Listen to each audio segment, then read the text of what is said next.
I'd like to welcome witnesses, and starting with the Honourable Patty Hajdu, Minister of Indigenous Services, and from the Department of Indigenous Services, Gina Wilson, Deputy Minister, Candace St-Aubin, Senior Assistant Deputy Minister, Paula Haddon-Jokiel, Assistant Deputy Minister, Catherine Lapp, Assistant Deputy Minister, Child and Family Services Reform by video conference, Mark Sanderson, Assistant Deputy Minister, Education, Social Development Programs and Partnerships Sector, Danielle White, Assistant Deputy Minister, Strategic Policy and Partnerships, Mark Geoffrian, hope I got that right, and you can correct me if I'm wrong, Mark, Director General and Deputy Chief Financial Officer, Planning and Resource Management, Jessica Sultan, Director General, Economic and Business Opportunities, Lands and Economic Development, and lastly, Jonathan Allen, Acting Director General, Education and Social Development Programs and Partnerships. Now, colleagues, before we start today, there's a couple of things to go through. Minister Hajdu has a hard stop at 5:30. She has a commitment, and so she has a 5-minute opening statement. It's going to take us to 10 past. We have 2 hours of resources, and in fact, I think we got a deviation to go beyond if we need, but we will only have the minister until 5:30. And so I'm wondering if we could stop, do the first round of questions at 5 minutes, and then if we want to keep the Indigenous Services officials for the second half hour, we can do that. We're going to not get through everybody's if we do 6 minutes at the start. The math simply doesn't work. So looking if we can do 5 minutes. And the other thing, well, let's start, Minister, we'll get your opening statement for 5 minutes, and I will have the handy cards here, yellow card, 30 seconds left, red, time's up, and then we'll get into some round of questions. And so, Minister, when you're ready, the floor is yours for 5 minutes. Okay, well, thank you very much, everybody, for having me here. It is a real pleasure to be with you on the unceded and unsurrendered territory of the Algonquin Anishinaabeg people, and I look forward to being able to answer your questions today on the main estimates for Indigenous Services Canada, and you hear that we have a whole host of professionals with us that will be there with me to answer those questions. With $21 billion in its 24-25 main estimates, Indigenous Services Canada supports Indigenous partners to deliver the important services that exist in every Indigenous community.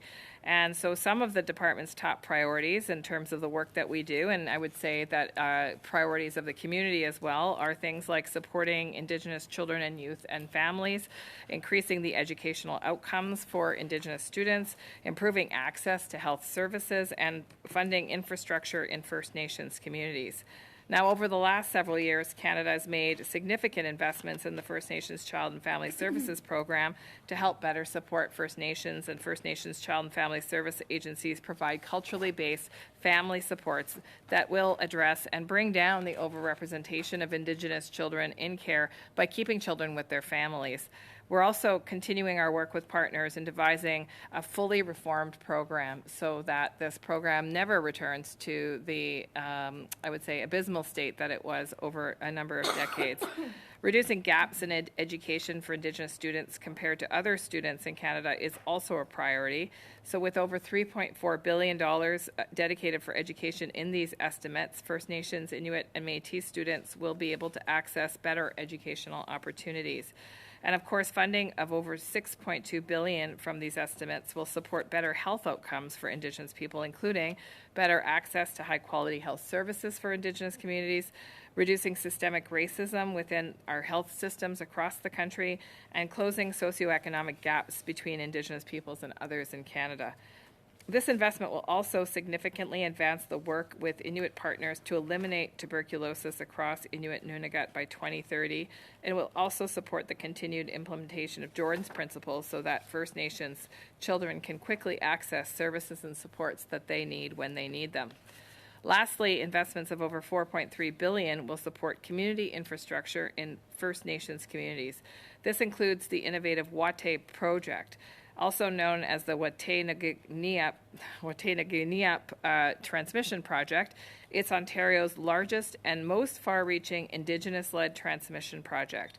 Once completed, it will connect 14,000 First Nations community members to reliable electricity electricity spanning over 1,800 kilometers, and this will eliminate dependence on costly diesel fuel, improve connection, healthy socioeconomic and environmental conditions, and decrease costs for communities over the long term. I have to say, on a personal note, it was very exciting to be in a community as they switched the lights on and to see the celebration of community members knowing that they had clean, reliable electricity in their community as well.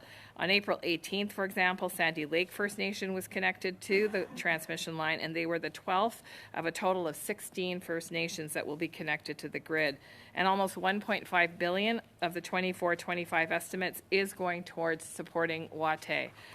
As you know, the main estimates identify planned government spending and the spending authorities for which our departments seek Parliament's approval annually. As main estimates are prepared in late fall, they don't include spending items announced in Budget 2024. But that said, through Budget 2024 investments, we'll continue to build on the momentum that we're seeing. Since 2015, there's been a 180% increase in investments towards Indigenous communities, 180% increase, and around 25% of investments in Budget 2024 target Indigenous priorities. More than half of overall Budget 2024 infrastructure funding is allocated for First Nations on reserves, and thanks to the report produced by the Assembly of First Nations on closing the infrastructure gap, we can better plan for new approaches for that significant gap. Indigenous Services Canada is assessing the investments and impacts of Budget 2024 to its ongoing services and how Budget 2024's $2.3 billion over 5 years will renew existing programming. The federal government focuses on building relationships with Indigenous partners by addressing past harms, increasing dialogue, supporting community capacity, fostering inherent self-rights, and advancing a fair fiscal relationship with Indigenous peoples. And Budget 2024 makes investments in priority areas that will deliver an economic boost to these communities. As previously mentioned, we're here to discuss the main estimates for my department and not Budget 2024, but I do look forward to discussing in more detail the Budget 2024 investments at future appearances of one I believe is June the 3rd. So I do welcome your questions. I look forward to our conversation today, and I applaud your interest in pursuing reconciliation. Thank you. Okay, thank you, Minister. We're going to try to squeeze in 4 6-minute questions, and then at that point we would release all of the witnesses for Indigenous Services Canada. I know that's going to make it really tight for the ministry, so I'm going to have to ask everybody to be as on point as possible. The other thing, members, I just want to remind you that at the last meeting where we had ministers in, there was some talking over each other when mics were on, and we can't have that happen. It makes it impossible for the interpreters to do their job. It makes us impossible to have meetings in both official languages. And so today I'm going to ask, make whatever statements you want, make them as long as you want, but when a question is asked, I would say please allow the minister time to respond. And if you want to make a point, then continue talking. But once a question is asked, then I think it's only reasonable to have the minister make and have time to make an informed response. So I'll ask that, and if we can't follow those rules, then we may have to suspend, and that will further eat into the time that we have. So let's get through this as quickly as we possibly can and have a good discussion. So with that, Mr. Brock, the floor is yours for the first 6 minutes. Minister, are your department's contracts, particularly those under the Indigenous Procurement Program, thoroughly reviewed for potential fraud and criminality? And what mechanisms are currently in place to detect and prevent such issues? Well, thank you very much, MP Brock, and I will say that the work that we're doing to ensure that we have a list of Indigenous businesses that can benefit from procurement policy of the federal government is very important. In fact, it's part of the economic reconciliation agenda to make sure that the spend of the federal government actually benefits Indigenous-owned companies and companies that are Indigenous-led. As you know, and as I've answered at this committee before, my department works closely with other departments to make sure that they do have access to that list. And we also provide audits upon request by other departments, or certainly if we've heard complaints by Thank you, Minister. specific partners. I'm reclaiming my time. Thank you. Dalian Enterprises received $8 million to work on the ArriveCam app, a 2-person company working out of their basement that performed no IT work, simply acting as a middleman connecting government with IT professionals. What percentage of the work subcontracted by Dalian was given to Indigenous businesses? So I Just think, the percentage, Minister. as I've said here before, first of all, that particular company is under a post audit. Minister, but the I will percentage, also say please. that it's important that we continue to realize what the point of the Minister, Indigenous the registry percentage, is. please. And the point of the Indigenous registry Okay, is you to clearly make don't sure want to that- answer the question. I'm going to move on. In 2014, there was an internal audit of the program recommending the government increase the number of pre-award audits, post-award audits, and random audits. In those 10 years, how many audits have been completed? One of the exciting things about the work that we're doing on Just the number, procurement please, strategy Minister. is actually transferring control of Minister, determining the who- number, Hey, please. Mr. Brock, I'm going to determining just who ask you is to hold Indigenous to allow the to, minister in to fact, Indigenous provide an people. answer. Point of order, Chair. Sure, point It of was order. a very specific question. How many audits in the last 10 years have been completed? This minister is deliberately not answering the relevant question I put to her. So where the minister continues to deviate in her responses, I will continue to interrupt because Canadians who are watching this, Chair, want to have answers to these very important questions. And I will afford you that opportunity to ask the questions, but we need to give the minister the time to respond, and we cannot have people speaking over to each other. But That's she's the not simple- responding, Chair. She's attempting to respond. Let's see what she comes out with as far as How response. many So, audits? Minister, let's go to you. The clock is running. There's 3 minutes, 44 seconds left. How many audits? So the member opposite may not like my response, but I am responding to the member opposite because I'm talking about indigeneity and how important it is that the government of Canada I know get it's out of the important, business of Minister. determining How who's many Indigenous and audits? work with- I will tell you Mr. Brock, because there. okay, I'm going to have to suspend if we continue this. It cannot happen. We will suspend. The interpreters cannot do their job. We can't follow when both people are speaking. So I would say give the minister 5 seconds, 10 seconds, and then we'll move it back to you to get the response I you're looking gave for. her more than 5 seconds and 10 seconds, Chair. She doesn't want to give me an answer Okay. as to how many audits have been conducted in the last 10 years. Yeah, That that's is it. the question. Minister, the floor is to you for that question. Well, thank you very much, Mr. Chair, and thanks for attempting to have some civility in this place. I will say that it's important to understand the purpose of the list if we're talking about audits. And the purpose of the list is not to determine, from our department's perspective, about the procurement process itself, but really to provide support to other departments around the indigeneity. For Canadians is 4, and Okay, those Mr. 4 Brock, were sorry, I'm completed gonna- in the last 2 years. I'm going to pause here for a second. I'm going to stop the clock. Mr. McLeod, I see your hand up, so I don't know if this is a point of order. Sometimes there's audio issues, and I just want to make sure that we're dealing with this. So we're at 2.5 minutes left. Mr. McLeod, the floor is yours. Yeah, Mr. Chairman, I'm really reluctant to interrupt this interesting discussion, but could you ask the members not to be yelling? I don't know what the interpreters are going through, but it's very difficult for me to participate if somebody's yelling into the mic or talking extremely loud. Thank you, Mr. McLeod. Mr. Batiste, is this a point of order? Yes, just in terms of what Michael has said, and I'm sure he doesn't want to say this. I know Larry's new to this committee, but we have folks that are here that are dealing with hearing disabilities, and so for you to yell into the microphone makes it very difficult for them. I just ask that out of consideration for some of the members that we have here and the interpreters, that you give a little bit of a more sensitivity to their ailments. I think the point's been made. Yeah, well, you know what, I'm starting the clock again, so there's 2.5 minutes left. And we're getting into debate, and I think that the point simply is we can only have one person speaking at a time, and we can't have people speaking. I'd say just try to And how much time do I have left, Chair? 2 minutes, 33 seconds. Thank you. Minister, your government provided a list of contractors through Indigenous procurement, but did not list any subcontractors. Canadians simply don't know where their money is flowing.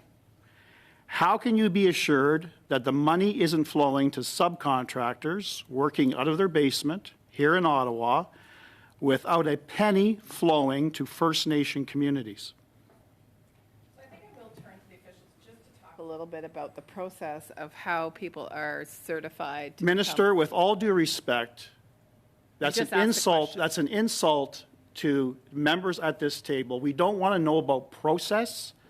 I want to have a Yes, response to the relevant question, Minister. You haven't given me a response yet that has been relevant to any of the questions I put to you.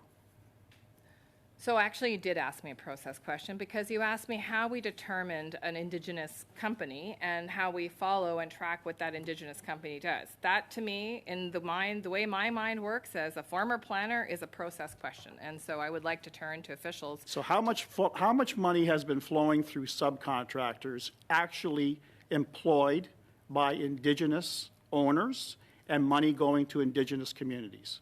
Just the number, please. How many? So the process of the list that the Indigenous Services Canada Department maintains is that the Indigenous Services Canada Department determines indigeneity and provides that information to other departments of Canada who are looking to procure to meet that 5% target of procurement, all with the goal of ensuring that we can foster economic But you're reconciliation. failing, Minister. You are failing. Indigenous communities have repeatedly told you the process is flawed. And you, as Minister of Indigenous Services, have an absolute responsibility that money is actually flowing to Indigenous contractors. You don't have a process. You're not conducting any audits.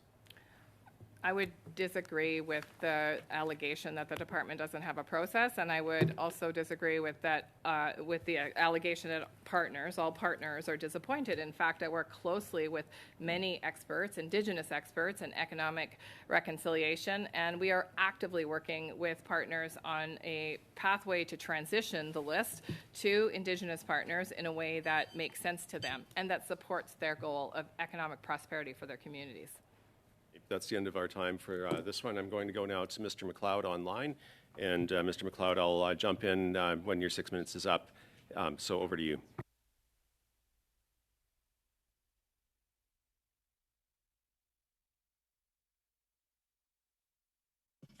Thank you, Mr. Chair, and thank you to the Minister for joining us. I first of all want to put out an invitation to the Minister to come and visit us here in the Northwest Territories. I think you would be shocked to see the level of disasters that are happening right across the Northwest Territories, and I imagine for the rest of the North, it's the same. We're experiencing extreme drought conditions. I live on the banks of the Mackenzie River, and it's getting to a point where we can just about walk across the Mackenzie. It used to be referred to as the mighty Mackenzie, and it's a shame that the climate crisis is causing the river to possibly dry up. I mean, this is only May, and there's no water. I'm assuming it's part of what's going on in BC and Alberta, but it's causing a lot of problems. And as you know, the wildfires that burned across the country last summer were devastating to many of our Indigenous communities. Here in the Northwest Territories, we evacuated almost 80% of our population. And I'd like you to talk a little bit about how your department assisted Indigenous communities with recovering from the last year's wildfire season, and how you're working with communities to prepare for 2024 season, because the fires are already started here, and we're only in May. I can't imagine. I'm scared to imagine what it's going to be like in July. So if you could just speak about wildfires, a little bit how our government has been helping for the situation last year, and how you're helping to prepare for this year. Well, thank you very much, MP McLeod, and I'll never forget the calls with Chief April of Katlodici last year in the middle of the wildfire that so devastated Northwest Territories. And in fact, it's sad reality of my job in the summer that I am repeatedly making phone calls to First Nations leaders across the country who are in the most untenable situations. And sometimes, obviously, having to evacuate an entire community with all that means. And I think until you've actually listened to a chief or met firsthand with community members who are being evacuated, I don't know if people have a full understanding of just how disruptive, scary, and difficult that is for families. And sometimes people are out for a very long time. The 2023 wildfire season forced almost 30,000 First Nations people to evacuate. And that's almost 3 times more than the people the year before. And not only is it devastating emotionally, devastating to the infrastructure, if in fact communities do experience loss, but it's also extremely, extremely expensive, not just from the wildfire response, but certainly from the rebuilding that in many cases can be very difficult to pursue. Being, in BC, in Lytton, and communities in that area, and listening to the hurdles to get infrastructure built in many times forests that have been decimated. And every chief that I speak to, especially in the West, is very, very frightened about what the future holds and is very concerned about a climate that increasingly means not just an evacuation once every 10 years, but once every year. I spoke to a chief today from Alberta who, a chief of Doig River First Nation, who said that this is the 2nd year in a row his community has been evacuated. So there are a number of things we've been doing to help communities prepare. One, to support the collaboration between provincial response, federal response, and community response. It has to be all hands on deck. And we do that by convening tables, by providing communities to have better capacity to do their own emergency response planning. To be able to be prepared in advance is a huge advantage. To be able to have money in advance, a thing that we've been able to change over the last number of years, to provide advance payments to communities so they're not scrambling and desperate to find the actual cash to be able to do this work. Minister, can I just interrupt you? Yes, because I you really can. wanted Sorry. you to talk about one issue that's really plaguing us, and that's insurance. And we have 27 Indigenous public communities here in the north, not reserves. And the cost of insurance is going, it's become ridiculous. It's 5, 7. I even heard the other day that somebody was quoted by an insurance company for $18,000 for fire insurance. So it's becoming anybody that needs insurance is canceling their insurance because they can't afford it. I'm just wondering if you, as a minister, is talking with your colleagues in cabinet about the possibility of creating a public-private home insurance program, not necessarily specific for only Indigenous people, but for people that just can't handle. Yeah, Mr. McLeod, we're out of time there, but I'll give the minister a very, very brief answer. Yeah, I mean, just really quickly, of course, the government's looking at how we can address all of these compounding problems related to climate change. What's not helpful is having members of Parliament who are essentially denying that climate change is real, because in fact, it's going to hit the pocketbooks. It is hitting the pocketbooks of every Canadian in this country, whether it is excessively priced insurance and flood zones or fire zones, or the many other ways that it's impacting Canadians. So we need to be all on board preparing for what is going to be undoubtedly a difficult fire season this year and in years to come. Thank you. Thank you. We're going to go now to Monsieur Lemire, and he will have 6 minutes. Merci, Monsieur le Président. Thank you, Mr. Chair. I'd like to first of all offer my best wishes to the families of Mr. McKenzie, known for his contribution in the Innu community in Côte-Nord. So just my condolences.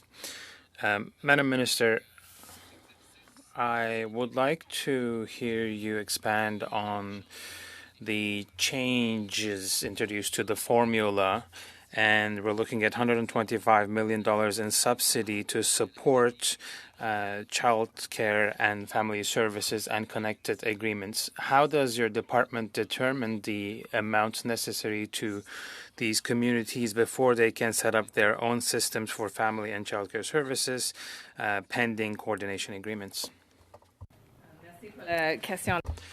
Thank you for a very good question. We are working together with the community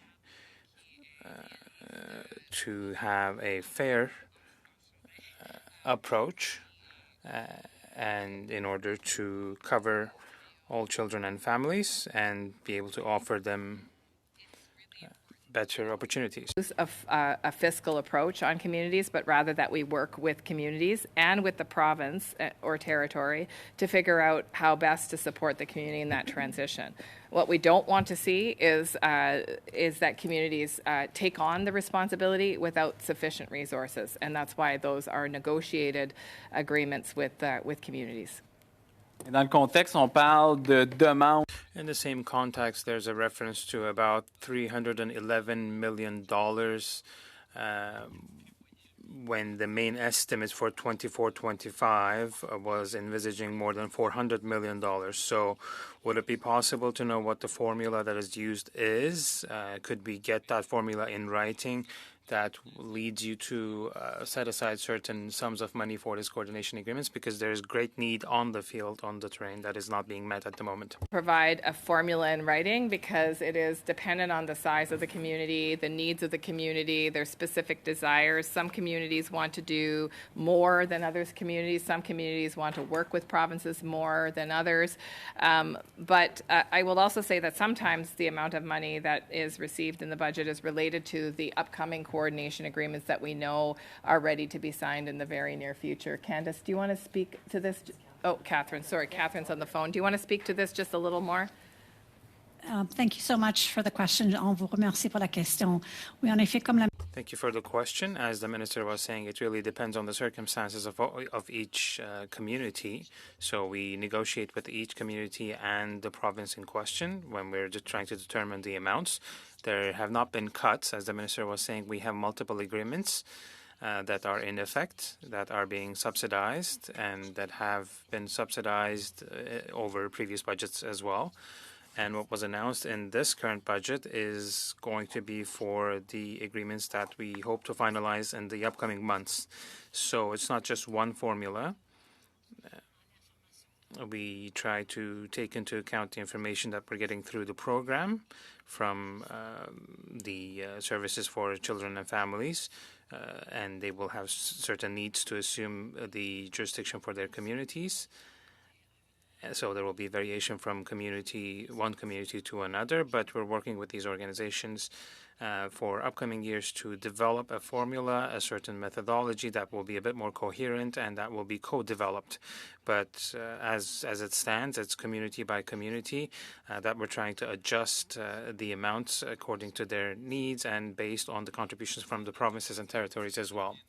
Well, the ultimate outcome is the well-being of families and communities, and many communities are thinking together as we speak on how they want to transform the system into a larger ecosystem. So I'd like to know if you thought about this when it comes to about the services for adolescents. Because they are facing many challenges and many of them are not doing so well, especially mental health challenges are a big concern for them. So I am concerned about their future, and to what extent is that taken into account and made into a priority? I'm sorry, I missed part of the question.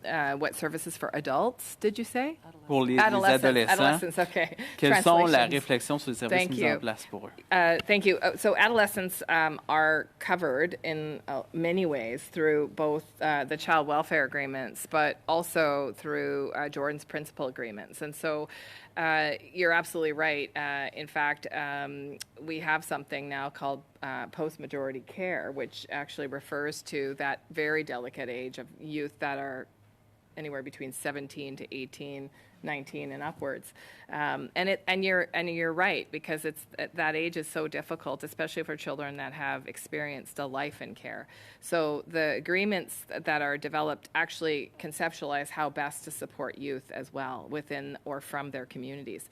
And each community is different. Each community has a different approach. Some community members, almost all community members, want to know where their children are, where their and their children could be in close, proche leur communauté, mais aussi. Some want to stay close to their communities, but they are all over the country as well. Do lose track of where their loved ones are. They might, and so part of our work is to try to work with provinces and territories to get that information transfer to the communities so that they know where their children are and they have better options to keep their kids connected to their community and culture. Time, so now we'll go to Ms. Idlout, and when you're ready, Ms. Idlout, you have 6 minutes.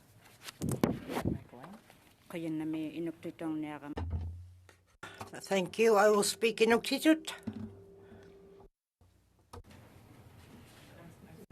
Thank you. I will be speaking in Inuktitut.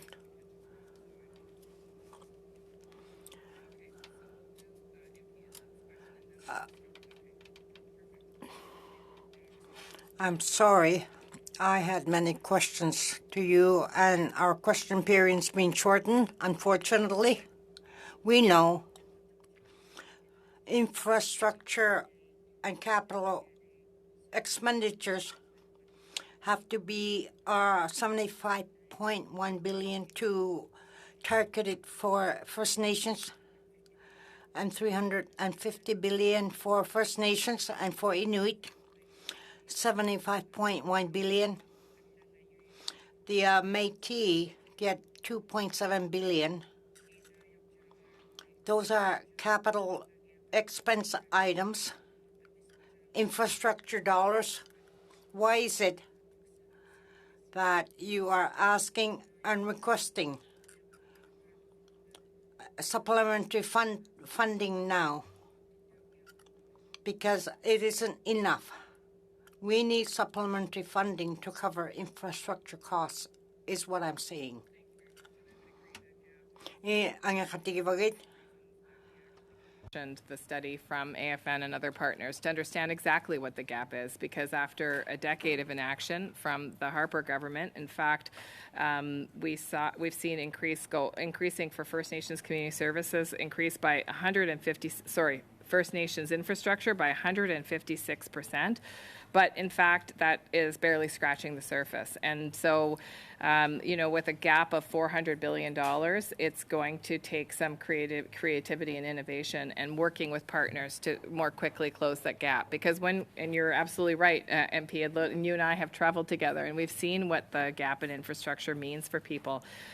It means things like overcrowded housing. It means things like schools that are, in dire need of repair. And even though I get to go and celebrate with communities and do grand openings of schools and grand openings of water treatment plants, we need to work more quickly. This is an investment that will help, but we are obviously going to need to invest more as a country. You done? Oh, okay. Okay, well, there we go.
Panel.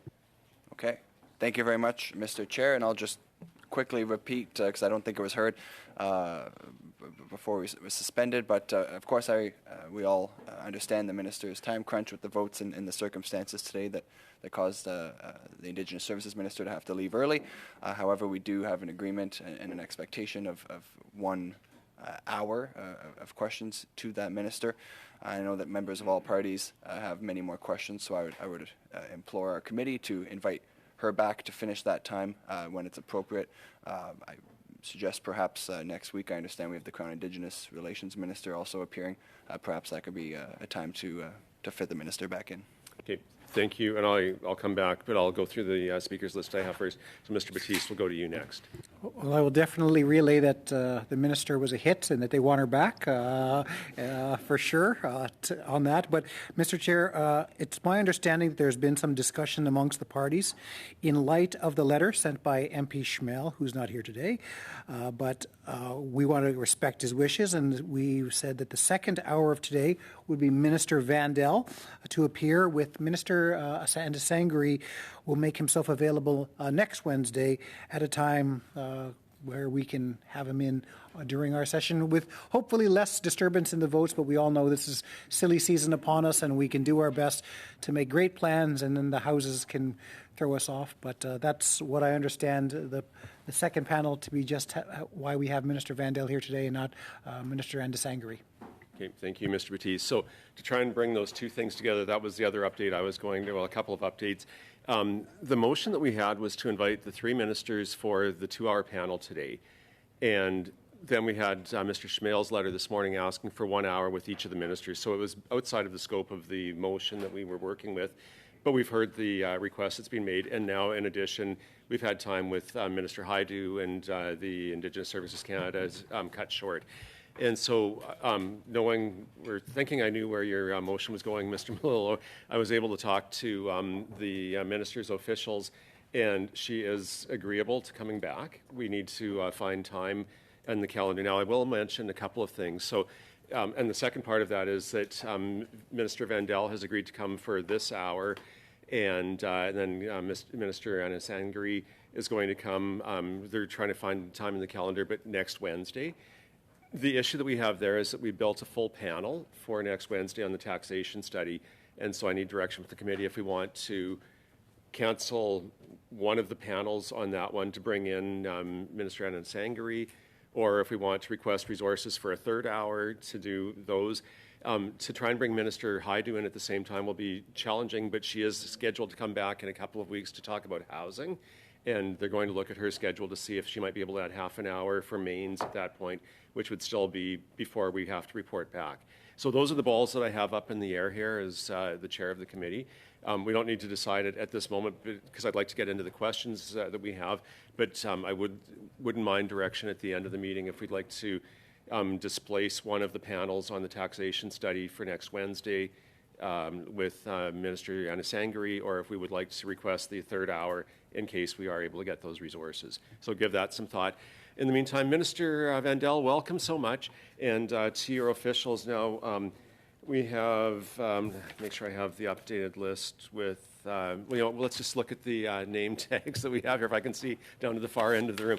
So Deputy Minister Valerie Gideon, welcome back. You're always a pleasant addition to our table. Mary Louise, do we have Mary Louisa? No, okay.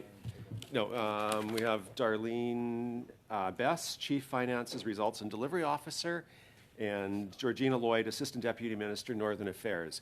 And is that all of the officials? Okay, that's good. And I'm going to remind everybody, as we did with the first panel, I'm going to ask us to have one speaker at a time. Last time we got a bit over top of each other, and it makes it impossible for the meetings to happen. And so we're trying to go with the protocol that people have a chance to make their statement. They can go as long as they like. When they ask a question, though, I'm going to try to give reasonable time for the minister to respond.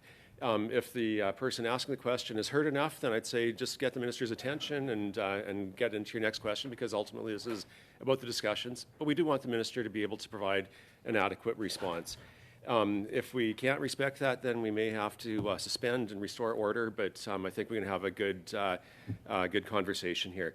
So with that, Minister, I'll turn the floor over to you for 5 minutes. We're going to use the handy card system. 30 seconds left with the yellow card. Time's up with red. Don't cut yourself off, but wind things up. And when you're ready, the floor is yours for 5 minutes. Thank you so much. It's great to be here again. Seems like I was just here last week. Je suis très heureux d'être ici aujourd'hui. I'm very happy to be here today to discuss how Northern Affairs Canada is working with Indigenous and Northern partners to develop the economy of the North, build housing and infrastructure, improve food security, and strengthen Northern communities. 24-25 main estimates reflect an increase of $1.1 billion for Northern Affairs. One of the most pressing issues in the North is food security, and the main estimates contain $133 million for Nutrition North Canada. We are helping Northerners access affordable, healthy food with new budget 2024 investments of $23.2 million for the grocery subsidy and $101.1 million over 3 years for Harvester Support Grant, the Community Foods Program Fund, as well as food security research. Nutrition North subsidizes food and household items like diapers, soap, and personal hygiene items, and the list of subsidized items relies on direct input from people who live in the North. The Harvester Support Grant was co-developed with Indigenous and Northern partners, supports traditional hunting, harvesting, and food sharing.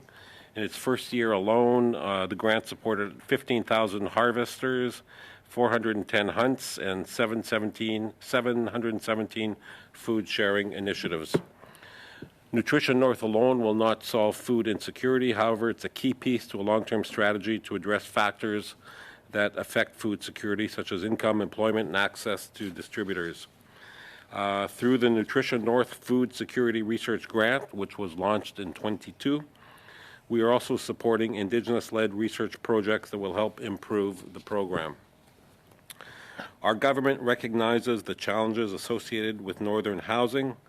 That's why we're making historic investments to build housing and address infrastructure gaps. Budget 24 invests an additional $918 million in Indigenous housing and infrastructure. It's investments such as these which will allow territorial governments and Indigenous governments to improve the overall housing conditions of the North.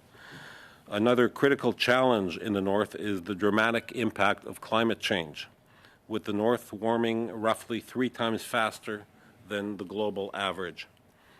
The main estimates contain $67 million for climate change adaptation and clean energy, which will support projects in northern and Arctic communities. The federal government is working with communities to mitigate and adapt to the impacts of climate change. For instance, the Climate Change Preparedness in the North program is working to develop northern-led solutions to coastal erosion, permafrost degradation, and increased floods and increased wildfires. I'd like to highlight as well that our department is working to reduce the risk to human and environmental health associated with contaminated sites in the North. The main estimates allocate $713 million to the Northern Contaminated Sites Program to manage a portfolio of contaminated sites in Northwest Territories, Yukon, and Nunavut. This program demonstrates the department's commitment to self-determination and economic reconciliation through Indigenous partners' participation in project governance and the creation of socioeconomic benefits. The main estimates contain $26.2 million towards implementing the Nunavut Lands and Resources Devolution Agreement. This agreement represents the largest lands transfer in Canadian history and a historic step forward in self-determination for Nunavummiut. Our investments are grounded in the inclusive engagement which took place in the Arctic and Northern Policy Framework, which was co-developed with Indigenous and Northern partners to reflect their needs and their priorities. The framework guides our activities and investments to 2030 and beyond, and aligns with our national and international objectives with the priorities of Northerners. The 24-25 main estimates will also strengthen our efforts to defend Canada's sovereignty as we accelerate progress on this and other fronts for the benefit of Northern residents, Arctic residents, and everyone else in Canada.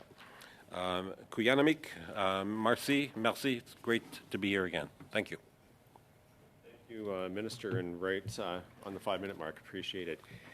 For this round, we are going to start with Mr. Zimmer. So, Mr. Zimmer, you have, let me get this on the right clock, 6 minutes, and the floor is yours. Thank you, Mr. Chair, and thank you, Minister, for being here once again. I want to ask you some specific questions regarding the REACH program. This is an original program that claimed to its target would reduce 7 million liters of diesel or gasoline. One of the programs touted by you, Minister, as a great use of taxes collected from the carbon tax. My first question, how many liters has the program actually reduced? Thank you so much for that. We know that the climate is actually changing three times the rate of southern climate. So it's important that we have these sorts of programs. I'll reclaim my time. I do know the Northern Reach programs. Minister, the answer to that question is you want an answer? Well, you just used up your time to answer. So I didn't know you were the chair of this meeting. I'd say. Can you pause? I'll pause here. We're just trying to have a good conversation here. I'd say, ask the question as you've done. The Minister, give my him question a bit of was time. 10 seconds long, and his response was at least 30, and he wasn't even getting to my question. That's not right. So, but anyway, it's my time. So we have 5 minutes left. On. We have 5 minutes on the clock, so we'll go back to Mr. Zimmer for his next question. Thank you. And so the floor is yours. The clock's running. Your department actually has given it a number. It estimates that it's reduced out of 7 million liters. It's only reduced 2.6 million liters of diesel or gasoline. But again, it's an estimate because you lack hard data. To date, Minister, question number 2, how much has the program cost taxpayers? I can tell you, first of all, the Northern Reach has funded 210 projects since 2017. 11 hydro projects have been funded. The preliminary So how much work has this particular program cost taxpayers, Minister, is the question. I can tell you that's an important part of the overall, all of our programs to fight climate change. So the answer in the to north. that question, Minister, he's had enough time to attempt to answer. According to your own department, according to your own documents, you've spent about $66 million as of 2024 on that particular program to reduce 2.6 million liters of gasoline or diesel. So that is $66 million to save 2.6 million liters. How much per liter is that, Minister? First of all, I question those numbers that are put on the record. It's from your own department, Minister. Those are from your own department.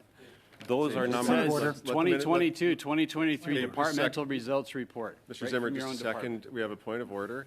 And I am going to go to the point of order, but just to, again, remind people to please, the Minister was trying to respond.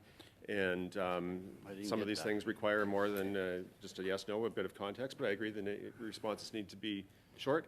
But I'll go to the point of order first, and then we'll come back so to Mr. Chair, Mr. Zimmer's 2 questions were about 19 to 30 seconds.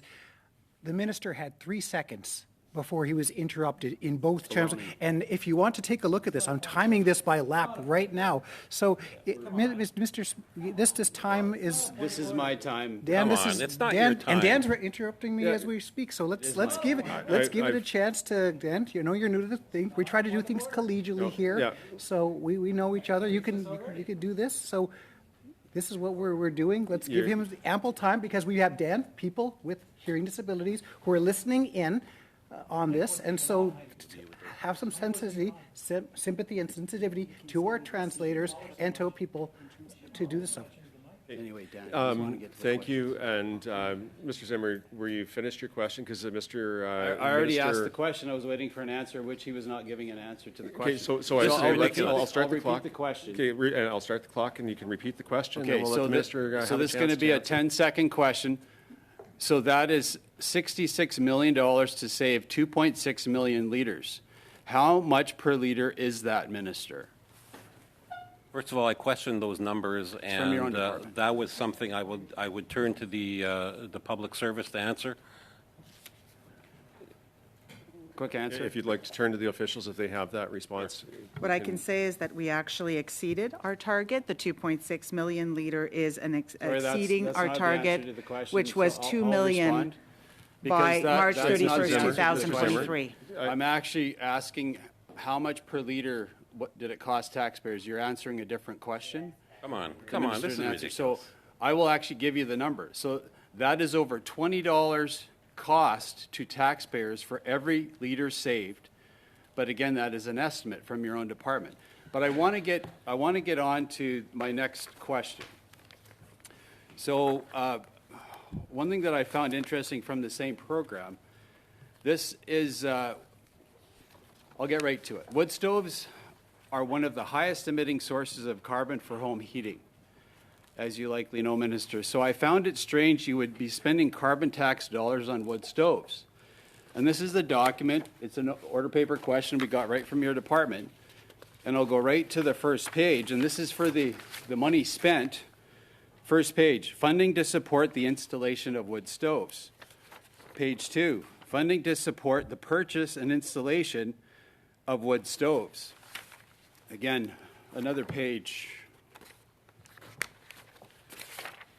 Funding to support wood stoves. And last page, funding for the installation of close to 400 wood stoves, Minister. So I guess the question of it's an obvious one. This program, the carbon tax, is supposed to be collected to reduce carbon. And here you are as a ministry funding projects of one of the highest emitting sources of heat, and that's a wood stove, Minister. So my simple question is, why are you funding wood stoves with the carbon tax? First of all, I can say that we need an overarching strategy to fight climate change. And I know you don't agree with that, so that's where we differ right off the bat. That's a foundation. Now, that's a detailed question, so I'll go to the public service to answer your detailed question. Sure. Thank you for the question. So part of what is a priority in the Northern Reach program is a self-determination-based approach. Northerners So the question is actually about how much is it? Is it reducing? Is it reducing carbon? Is it reducing liters? The target was supposed to be 7 million liters, and you've even admitted it. It's only been 2.6 million. You haven't even met your target. And then part of the cost and part of the $66 million is being spent on wood stoves.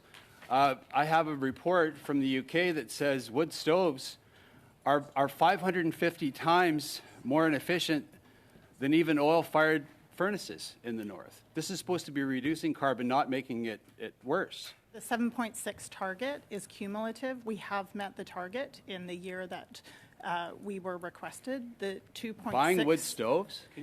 Yeah, we'll let Indigenous the people get to respond. choose and have a self-determination-based approach in terms of how they would like to replace diesel. This is replacing diesel, which is